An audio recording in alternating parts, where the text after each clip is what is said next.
está? ¿Cómo está? Qué gusto saludarle a su programa Visión Académica. Este es un programa del Sindicato de Trabajadores Académicos de la Universidad de Guadalajara. Y bueno, ante la llegada de Donald Trump a la presidencia de Estados Unidos, se ha hablado mucho de la construcción de un muro, de la salida de Estados Unidos del Telecán. Esto ha generado un sentimiento nacionalista entre los mexicanos y mucho se ha hablado de la posibilidad de comprarlo hecho en México.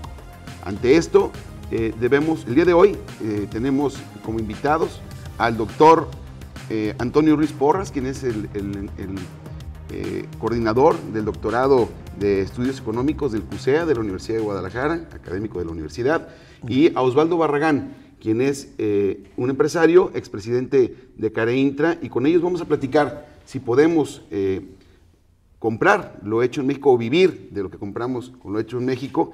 Y bueno, ante eso yo les preguntaría, en este contexto, ¿se cumplirán las amenazas de Donald Trump? Doctor. Bueno, yo creo que no necesariamente. Es cierto, él ha propuesto varias cosas, ¿no? La limitación del Tratado de Libre Comercio, su renegociación. Por otra parte, también nos ha hablado sobre la posibilidad de poner impuestos, ya sea a las remesas, a los productos, las importaciones estadounidenses referidas a México. Pero en realidad muchas de estas normas debemos pensar algo. Básicamente, suponiendo que se renegociara el TLC, no va a ser un proceso inmediato. El TLC en su momento se negoció y fue un proceso que duró años, desde 1991 hasta 1994. Nosotros podríamos esperar que si se renegocia el TLC, realmente no podríamos esperar que fuera un cambio que se notara de un año para otro. Yo creo que suponiendo que esto ocurriera, tardaría un par de años en concretarse y que se vean sus efectos directamente sobre la economía mexicana. Sí, algunas medidas que ha planteado Donald Trump, entre ellos grabar las remesas, que vamos a pagar el muro, va a tratar de generar algunos impuestos, puede ser directo con las visas. Sin embargo, ese muro ya existe, ¿no? Hay un muro, hay una frontera en muchísimos kilómetros, pero ahora más bien lo que quiere hacer es un muro comercial para privilegiar su mercado. ¿Esa es una medida dramática, una medida extraordinaria? Pues yo pienso que sí, porque históricamente los Estados Unidos siempre había sido un promotor de libre comercio.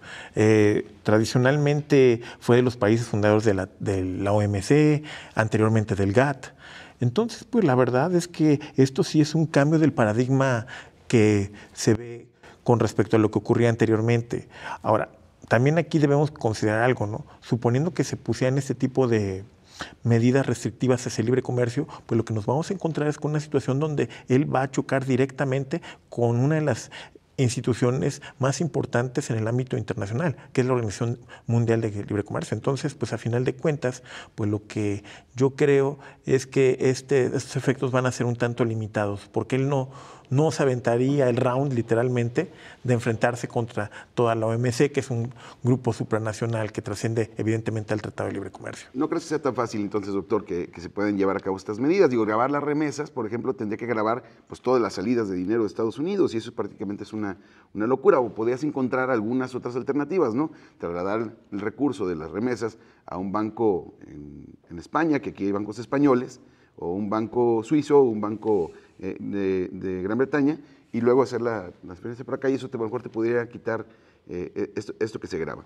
Pero dentro de las medidas que ha venido planteando Donald Trump, creo que sí debemos de prepararnos. Osvaldo, tú has participado como presidente de CareIntra, fuiste vicepresidente de CCJ, has estado participando en organizaciones de tipo empresarial, en las cúpulas empresariales en Jalisco, y bueno, este tema lo habíamos platicado desde hace mucho tiempo, de la necesidad de buscar un distintivo hecho en México y fortalecer la economía local. Tú y yo participamos en algún momento con una iniciativa en la que propusimos que el 51% de lo que se gasta el gobierno fuera para empresas mexicanas. ¿Se puede hacer esto a nivel nacional?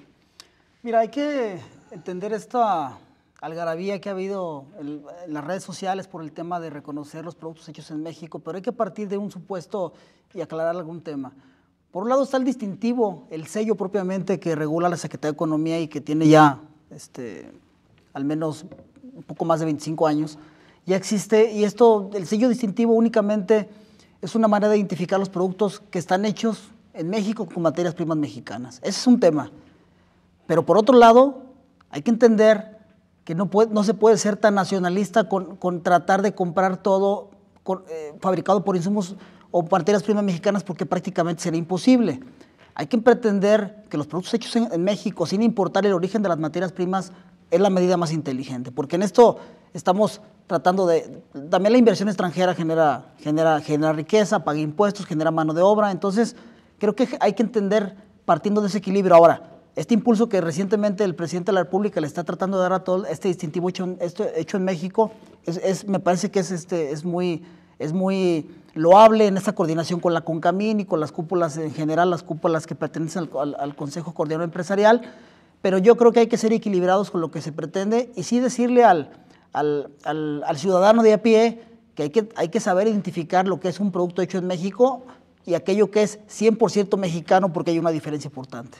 Por ejemplo, si mucho se habla ahora de que la Ford se llevó una inversión, una inversión que iba a hacer en México, no la hace en México, se regresa a Estados Unidos, y muchos gritaron, no hay que comprar vehículos Ford.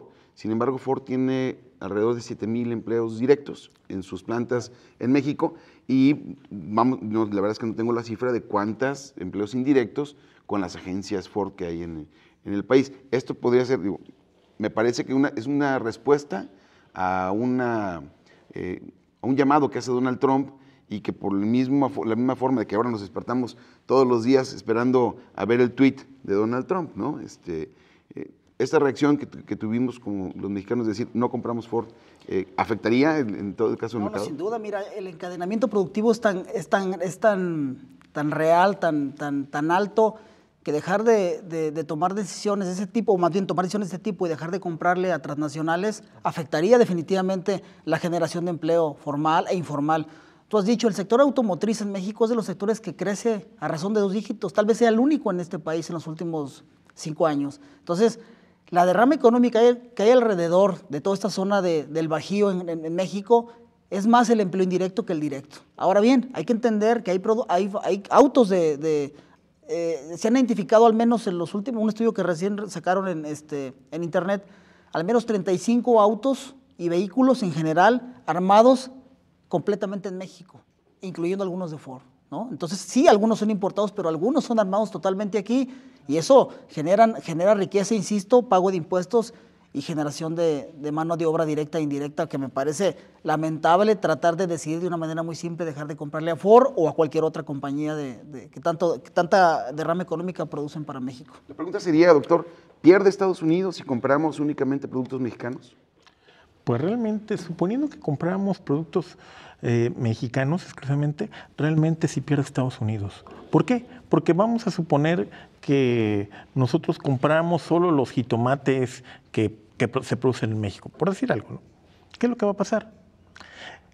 El consumidor estadounidense pierde la oportunidad de consumirlos. Y en general, el consumidor estadounidense, a final de cuentas, lo que son nuestras exportaciones para ellos son su oferta de productos. Entonces, ¿eso qué significa? Que si por alguna razón desaparece esa oferta, quienes pierden en primera instancia son ellos. ¿Por qué? Porque pierden la oportunidad de elegir productos, pierden la oportunidad de la competencia por precios, pierden ingreso, no solo por el lado de la diversificación, sino también porque muchos de los productos que nosotros les damos a ellos pues son insumos. Por ejemplo, ahorita hablando de los vehículos. Los vehículos pues normalmente no solo son para el consumo particular, sino también son vehículos de carga, que eso también se hace. Y entonces si desaparecieran estos productos del mercado en Estados Unidos, quienes lo resentirían serían los estadounidenses, porque inmediatamente se vería reflejado en un incremento de sus costos, en una pérdida de su diversidad de elección, y se vería seguramente también reflejado en una cierta pérdida de calidad, porque al final de cuentas esto es lo que produce la competencia, calidad. ¿Y es bueno o no regresar al modelo de sustitución de importaciones? Yo creo que tenemos que regresar 25 años. Desde hasta 1986 por lo menos. Realmente yo creo que, claro, 30 años. Realmente yo creo que no sería viable, por muchas razones. Una que es fundamental es simplemente la cuestión del empleo. Buena parte del sector manufacturero, buena parte del sector industrial está asociado a empresas extranjeras. Entonces, pues si habláramos nada más del factor empleo, sería una razón para no regresar a esa etapa. Digo, en el caso, hay empresas extranjeras que tienen inversiones muy importantes, el caso de Walmart, por ejemplo, ¿no? En inversiones... Mira, además Jalisco, vamos a poner el caso de Jalisco. Tanto se habla del corredor electrónico. Walmart es una inversión extranjera que da empleos mexicanos, pero que hay productos mexicanos que se venden en Walmart. Claro. Sí, mira, yo creo que tal vez el gobierno federal debería tratar de implementar políticas públicas para esas transnacionales, tratar de que eleven su contenido nacional, por decirlo de alguna manera. Te voy a poner un ejemplo muy claro, el sector electrónico en Jalisco, ¿sí? Es un sector que produce mucha riqueza, produce muchos empleos, pero es un hecho que todavía actualmente se importan muchas materias primas para la fabricación de esos mismos productos. Hay un equilibrio entre las importaciones de insumos y las exportaciones de producto terminado. Tendríamos que tratar de paulatinamente hacer que las empresas, las pymes en Jalisco, provean a ese sector electrónico, y esa podría ser una manera, pero no caer en ese programa de sustitución de importaciones que me parece a mí totalmente retrógrada y que ya se demostró que en su momento, en los 80s, no funcionó además. Bueno, pero así vivimos mucho tiempo, ¿no? Restringido los productos extranjeros, era la fayuca, ¿no? En muchas cuestiones. Pero sí podemos hacer esfuerzos por ver a lo mejor el código de barras, ¿no? Y de los productos que son hechos en México. Digo, lo dijiste muy bien, y también el doctor lo platicábamos anteriormente, de los productos hechos en México a los productos mexicanos. Pero sí podríamos hacer una campaña para fortalecer nuestro mercado interno, buscar que se mejore la calidad, que sea más competitivo, que podamos entrarle. Yo veo un rezago muy fuerte en la industria textil, ¿no? O sea, todo lo que tiene que ver con la ropa, lo que tiene que ver con calzado, ahí sí hay no únicamente de productos de Estados Unidos, sino también muchos chinos. Son cosas que tenemos que buscar fortalecer, teniendo una industria tan importante como la que tenemos en León, Guanajuato, del calzado, y aquí mismo en Jalisco. ¿Cómo poder hacerle para invitar a la gente a que pueda elegir ese tipo de productos?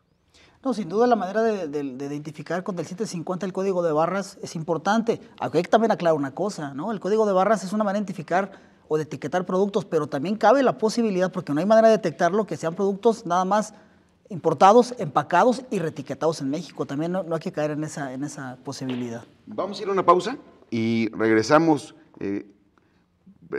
para platicar sobre la posible salida de Estados Unidos del TLC y qué repercusiones puede tener con la OMC, para si podemos profundizar con eso. Claro. En un momento regresamos.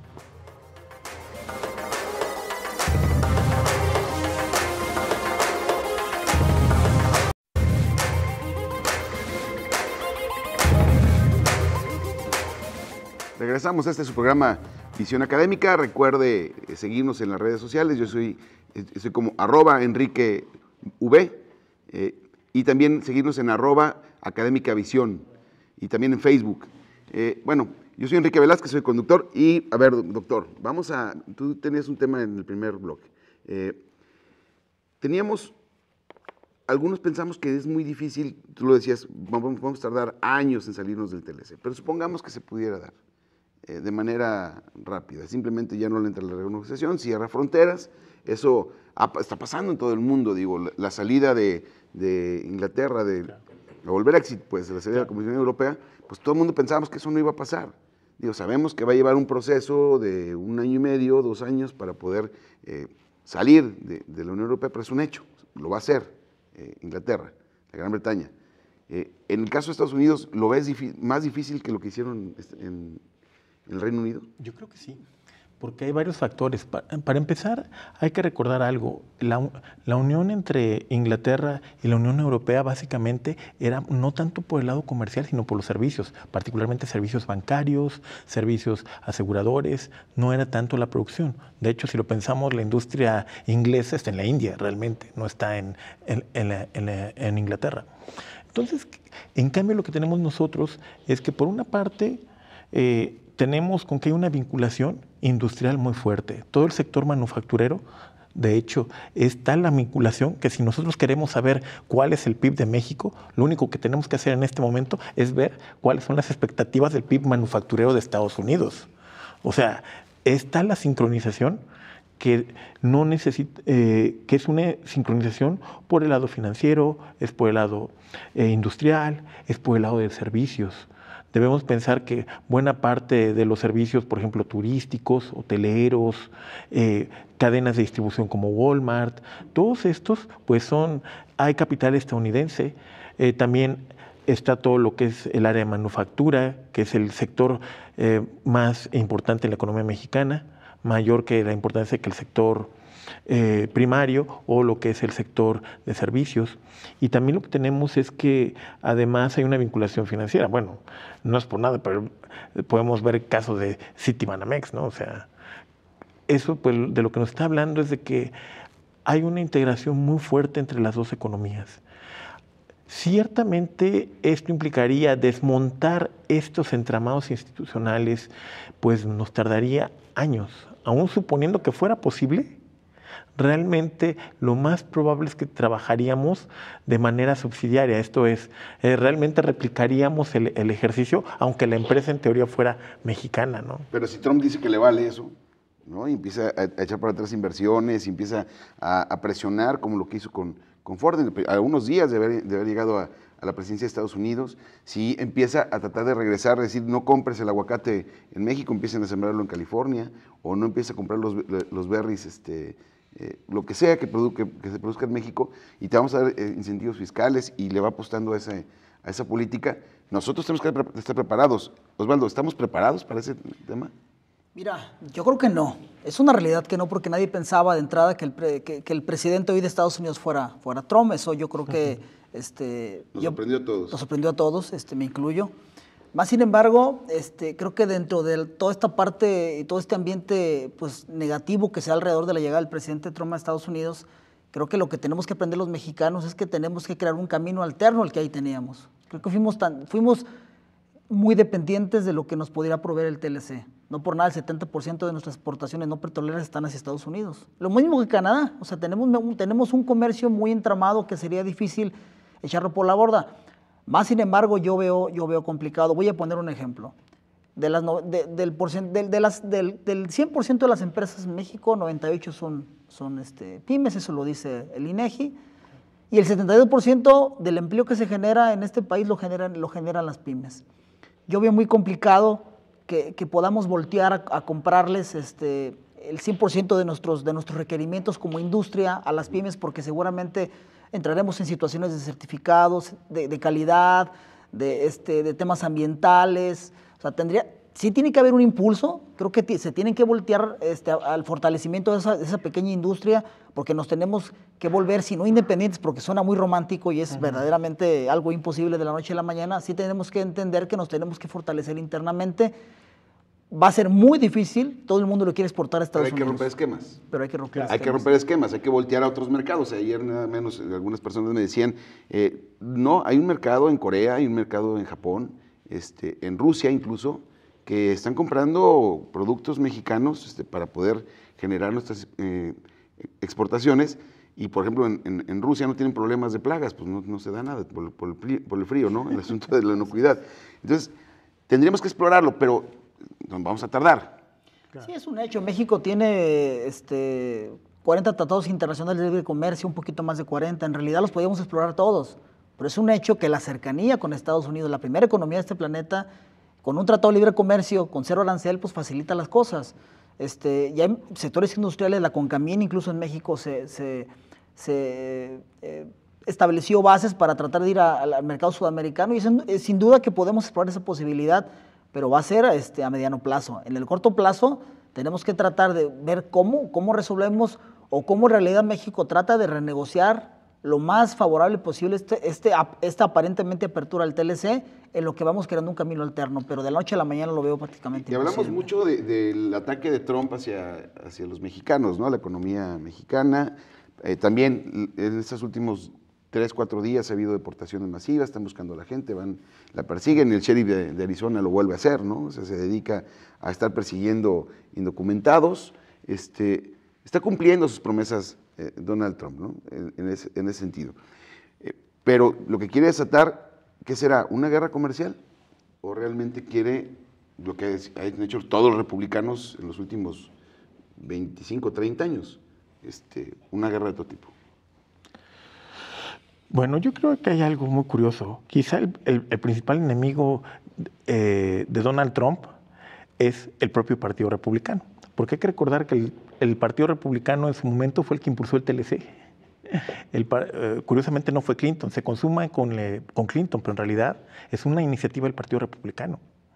También hay que recordar que históricamente la mayor parte de aquellos que han propugnado con mayor efervescencia a favor del libre comercio han sido el Partido Republicano. Y acuérdate, doctor, que cuando cae el muro de Berlín no cayó, lo tumbaron. Ajá. Cuando tumbaron el muro de Berlín, lo que dice Bush padre es, mira, con que exista comercio, con eso, porque él era fiel seguidor de la mano invisible de Adam Smith, ¿no? Que el mercado se regula solo y que el mercado todo lo puede. Y ahora le da para atrás en el planteamiento precisamente Donald Trump. Sí, exacto, pero lo da Donald Trump. Eso no significa que es una visión compartida por su gente. Eso es una. Y otra cosa que también aquí es importante, evidentemente sí se necesita, por el lado mexicano, pues diversificar un poco su sector externo, y también lo que podemos pensar, hablando particularmente de Donald Trump, ¿por qué él siempre ha hablado de los beneficios injustos que se supone que tiene México con respecto a Estados Unidos? Si revisamos las cuentas nacionales de México, nuestro balance comercial es negativa. O sea, esto significa que en teoría nosotros perdemos. Entonces la pregunta es, si ellos pierden, nosotros perdemos, entonces ¿dónde están los ganadores, no? Compramos más de lo que a Estados Unidos que lo que le vendemos. Así es, además muchas de esas exportaciones que están en nuestra balanza comercial son de empresas que llegaron americanas a establecerse en México, ¿no? Realmente no son productos 100% mexicanos, incluso ¿no? Un poco empacadoras, ¿no? Incluso empacadoras. Entonces, realmente sí, a mí me parece que el tema de Trump es una retórica muy personal. Yo creo que más en los días más recientes hemos visto que empieza a tener pequeños signos de crisis su propio gabinete, y que incluso por ahí, bueno, se decía que el propio Pentágono dudaba de la salud mental del presidente Trump. Parecen visiones muy personalistas, ¿no? Yo creo que más que una visión comercial estratégica, porque cualquiera que está en una frontera como la que tiene Estados Unidos tiene que entender que tiene que tener una relación comercial cordial. Sí, tiene que ver por temas de seguridad y cosas que le deben de afectar, es normal, cualquiera lo haría. Pero me parece que está buscando, no sé si hay letras pequeñas que no estemos leyendo en el discurso, y esté buscando otro tipo de enfrentamientos. ¿No será y aquí es una idea que lanzo para que ustedes le puedan contestar, ¿no será que, como lo dice en su libro, al ver en una negociación, a ver la debilidad de su oponente, trata de aplastarlo para luego negociar en mejores condiciones? Porque digo, va a ser muy difícil que también se cierre a importaciones, el país que ha apadrinado el consumo, ¿no? Todo se consume en Estados Unidos, ¿no? En ese sentido, no será una estrategia de llevar a la orilla, al extremo, la situación, para luego en mejorar las condiciones que pueda tener, a pesar de que han tenido mejores condiciones, como lo dices, doctor, que han tenido las mejores condiciones en el TLC, una estrategia de este tipo. Él lo dice en su libro, lo hacía en sus reality show, eso lo ha venido pregonando, ¿no? Intimida, y si te levantas, negociamos, y si no, te aplasto, algo así decía. Pero hay que ver las reacciones que tuvo con Japón, hay que ver las reacciones que tuvo con China. Yo recuerdo los primeros días de que llega el presidente Trump, manda un mensaje muy fuerte hacia China, y China le contesta, ¿quieres una guerra comercial? La podemos tener. Y creo que esa es una manera de confrontarlo. A mí me pareció ahora en la visita que el presidente de Canadá el primer ministro de Canadá tuvo hacia Estados Unidos, cuando lo saluda en la Casa Oval, en el Salón Oval, perdón, esa demora en el saludo me parece que es una manera de retarlo, o de no demostrarle esa cortesía que no se merece. Yo creo que es una manera también de decirle que como dicen en el pueblo, aquí también hace aire, ¿no? Yo creo que vale la pena, si no pelear por pelear, y no caer en temas no diplomáticos, sí demostrar que podemos, si no confrontarlo, sí podemos buscar alternativas. Pero digo, la conclusión en este asunto, y para cerrar el programa, nos quedan pocos minutos, ante esto, una crisis, se viene una oportunidad. Y entonces podemos estar pensando en que podemos generar las condiciones para consumir lo mexicano. Lo ha hecho en México. Con ciertas limitaciones, sí. Más bien yo lo vería como una oportunidad para diversificar los mercados de exportaciones. Por lo menos para equilibrar nuestra balanza. Exacto. Muy probablemente en ese sentido, si se cierra el mercado estadounidense, lo que va a pasar es que nuestra balanza comercial tenderá a reducir sus déficits. Eso es casi seguro.